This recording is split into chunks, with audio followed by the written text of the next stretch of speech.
MotorWeek is made possible by RockAuto.com.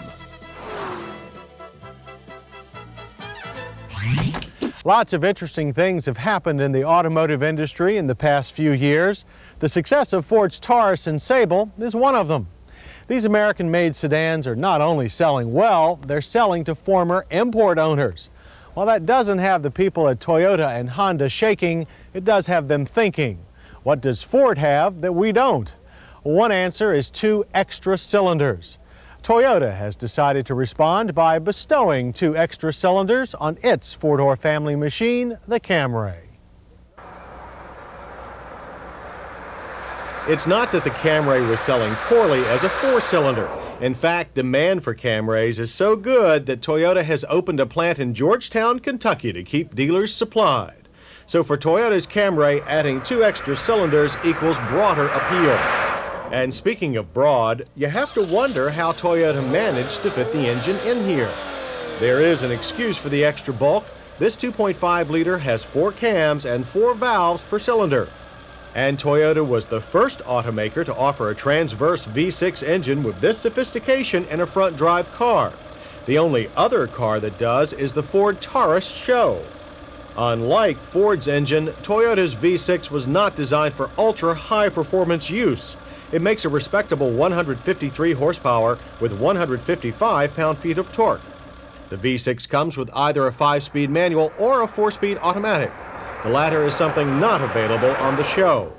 With the automatic, our Camry V6 test car went from 0 to 60 in 9.3 seconds. That's 2 seconds faster than the last 4-cylinder Camry we tested.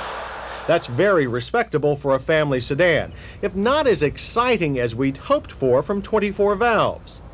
Ditto the quarter mile, which took 17 seconds and ended at 82 miles per hour. And while some of the Camry's 4-cylinder turbo and 4-cylinder 16-valve competitors are still faster than this, none are smoother. Smoothness is the one great advantage of the Camry's V6 engine. The V6 Camry weighs about 150 pounds more than the 4-cylinder, so its brakes have been upgraded. Rear disc brakes replace the 4-cylinder's drums. Even so, our Camry was not the best stopper.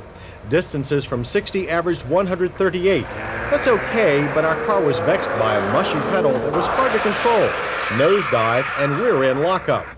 To put it simply, the Camry doesn't feel very good when you're trying to stop it. Anti-lock brakes are available, but only on the top-of-the-line LE model. All Camrys equipped with the V6 get larger 15-inch wheels and tires. The 4-cylinder models get 14s. Aside from that, there are a few differences. V6 with the Camry does not translate into sports sedan. Even so, the Camry doesn't handle badly when taken for what it is, a family sedan. As in most cars like it, the nose pushes to the outside of the turn, but not enough to sap the life out of the steering. The steering itself is light but crisp, more so than we expected. Body roll is also moderate for this type of car. Overall, the Camry won't embarrass itself on a twisty road, and it gives enough positive feedback to serve as acceptable daily transportation for people who keep a sports car for the weekends. Inside, the V6 Camry looks about like any other Camry. Quality is good. We didn't hear a squeak or a rattle. The dash is a wide expanse with plenty of vents and all in all a very cohesive design. The gauges are big and legible. You may notice a tachometer is not included with the V6. It comes with the LE trim level or is optional with the 5-speed. All controls are placed within a comfortable reach. There's plenty of foot and legroom up front, and dash plastic quality and fit here were above average. Despite all this, the interior seems to be missing something. It's all kind of bland. Yet we like the Camry standard tweed upholstery, and even the plainest Camrys get a 3-way adjustable driver's seat, an adjustable steering column with position memory, and a manual lap belt motorized passive restraint combination. Once situated, most drivers will find the seat supportive enough for all typical family driving chores. Controls for heat and air conditioning are well marked and easy to reach. There's no lack of air control here. The radio and cassette stereo are a long reach away, however, and the buttons are a bit small. Our test car had Toyota's improved 4-speed overdrive automatic. It comes with a button for locking out the overdrive when it's not needed. There's also a dash-mounted indicator to tell you what gear you're in. and a switch that chooses between power and economy shift points. At the rear, there's room for 3 across. 3-point belts for the outboard passengers are standard.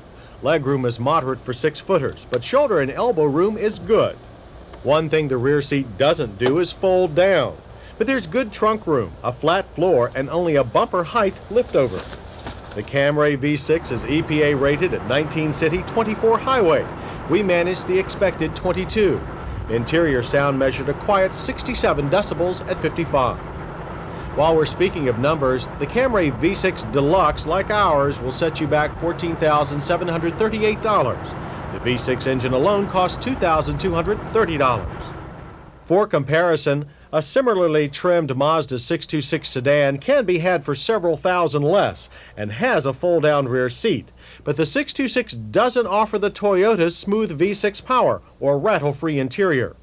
Domestically, Ford's popular Tempo costs much less, offers a sports suspension option, lacks a V6, but like the Camry, has a simple-to-use 4-wheel drive option. In our safety check, the Camry passes with front passive restraints, but it fails to have anti-lock brakes on any but the most expensive Camry model. 3-point rear seat belts are on all Camrys. The Camry hit us just right with its quiet, smooth V6, roomy interior, crisp handling feel, and great overall quality. The Camry missed only with its poor brake performance and ordinary interior appearance. It's no surprise that we don't have a lot of objections to the Toyota Camry. It has always been a good family sedan, a car that some auto pundits have called the caprice of the 80s. Now with the V6, it's even better. The added acceleration is delivered with the same no-nonsense fashion that is the Camry's calling card. It is a family sedan that strives hard never to disappoint.